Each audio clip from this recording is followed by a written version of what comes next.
And we mentioned it briefly last night, game 1 of the Phoenix Suns and the Dallas Mavericks.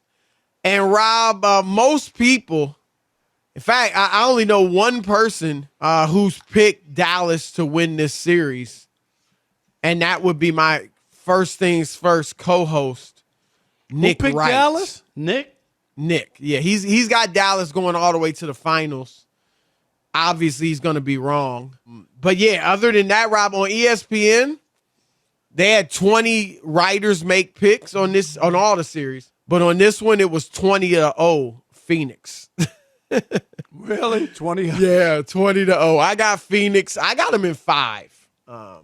They've beaten Dallas, Rob, 10 straight times. Wow.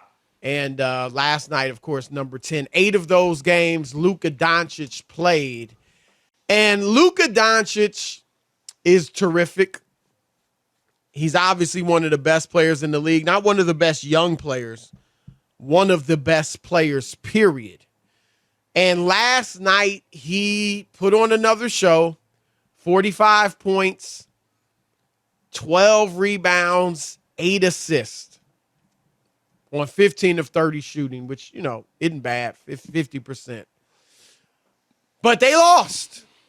And Rob, yes. And he won one playoff series that was over Utah. Now, it's hard to blame him for not winning a playoff series because, Rob, the first 2 years they faced the Clippers.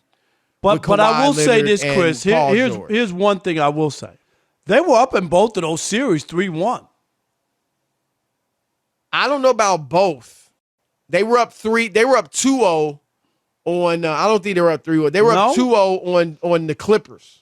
I thought they were up 3-1. They were up 2-0 last year. Well, 2 years ago, they were up 2-0 on the Clippers going to Dallas. And the Clippers won the next series. 2? I can look it up, but I'm pretty positive they weren't. They certainly weren't up 3-1 in both of those series.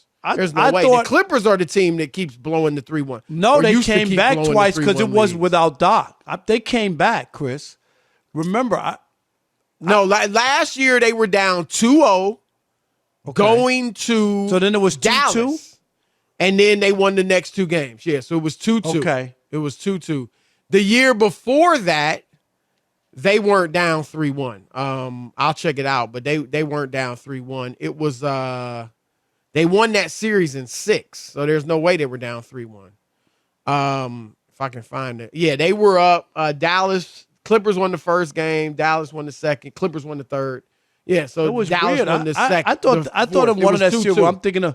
I thought they came back. And then from game 3-1. 5, the Clippers demolished them, scored 154 points. So they were up 3-2. Wow. The Clippers, yeah.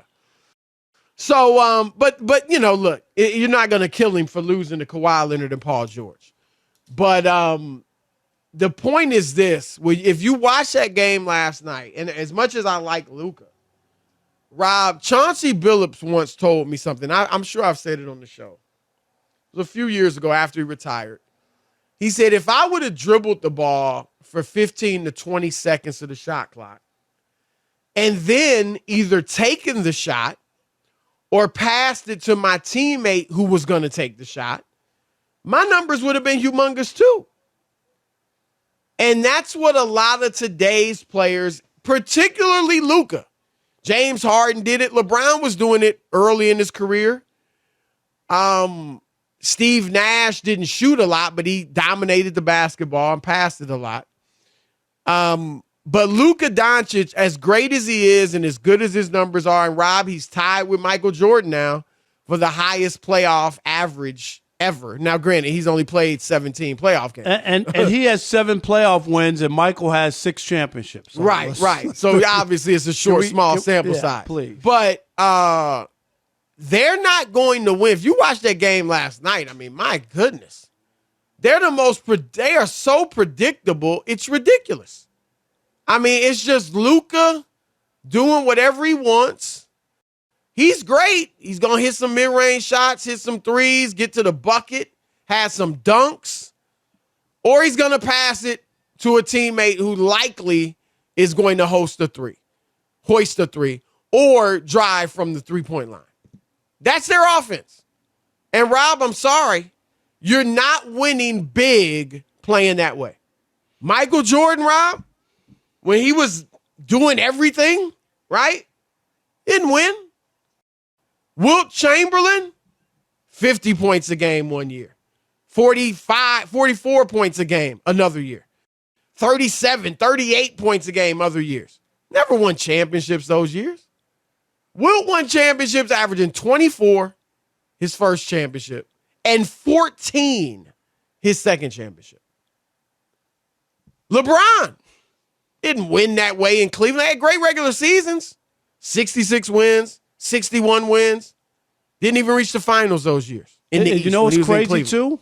In those years, Chris, with the Pistons, Chauncey, you mentioned earlier, when they went to 6 Eastern Conference Finals, the years they put up all those wins too, they didn't make. Those were the years that they didn't make it. You know what I mean? Like, it's not a guarantee because you won a lot of regular season games. No. And I'm talking about the points. But you're right. I mean, obviously, we've seen a lot of teams with big regular season win totals and not get to the finals. But you're not as great as Luka is. If Jordan, if Wilt, if LeBron didn't, and heck, I could throw in James Harden. He's not on that level of those guys, but Jordan, James Harden. They didn't win playing one-man basketball, Rob. So is Luka Doncic going to win playing one-man basketball? No, not big. You win a lot of regular season games. You might win a series here or there. You're not winning a championship. So they've got to figure it out. Rick Brunson not Rick, is his dad. Jalen Brunson showed when Luka was out that he got some talent. And he could handle the load when Luka was out. So they have to find, I know you don't do it now. You've been playing this way all year.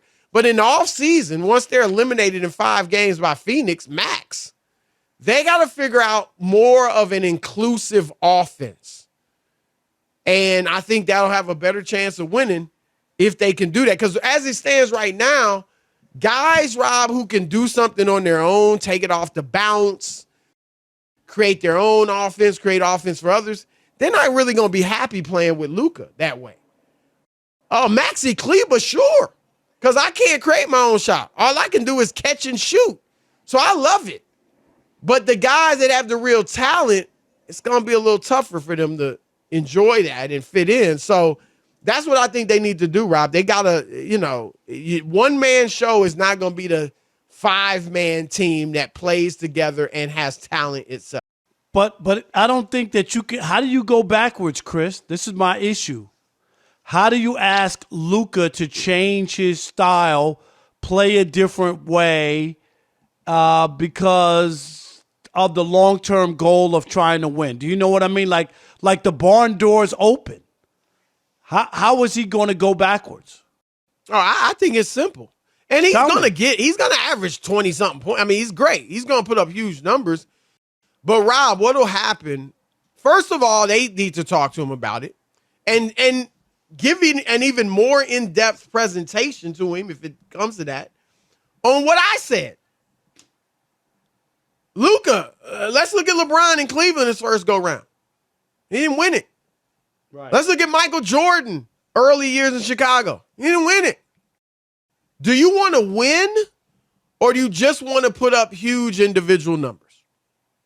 And I think he wants to win. And if he doesn't, Rob, after a few years of this, what will happen? I'm going to start getting criticized. It's kind of starting now. I mean, you may be there now already. But you put up these huge numbers, right? And you're a top player. If you don't win and get deep in the playoffs, eventually it's like, okay, you've established yourself as a great individual player. But to get to that next level, to get that next level of praise and credit and recognition, you have to win. At least be close to a championship. Win a conference championship.